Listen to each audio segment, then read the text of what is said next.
ও আমি তো রেডি হয়ে গেছি, এবার আমাকে তো ব্লগ স্টার্ট করতে হবে।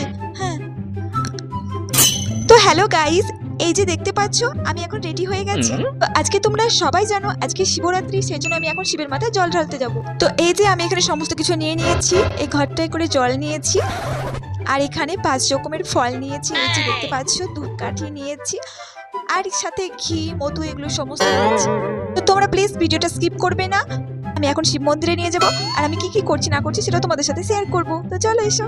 হ্যালো গাইস, তো তোমরা দেখতেই পাচ্ছ আমি এখন শিব মন্দিরে চলে এসেছি। তো আমি এখন বাবা মহাদেবের মাথায় জল ঢালবো। তো গাইস দেখো, এই যে আমি এখন বাবা মহাদেবের মাথায় জল ঢালছি।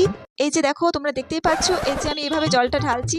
তো এই যে তোমার এই ফটো ভিডিও তোলা হয়েছে না? আমরা এই দাঁড়িয়ে দাঁড়িয়ে কোমর ব্যথা করবো, তাড়াতাড়ি এই তো হয়ে গেছে। ধরে যে সব রং মতামেশা চলবে বুঝি না বাবা। গাইস তোমরা দেখো, এই যে আমি এখন শিবের মাথায় জলটা ঢালছি। এই যে দেখো, আসলে গাইস খুব ভিড়, এখানে ঠেলাঠেলি শুরু হয়ে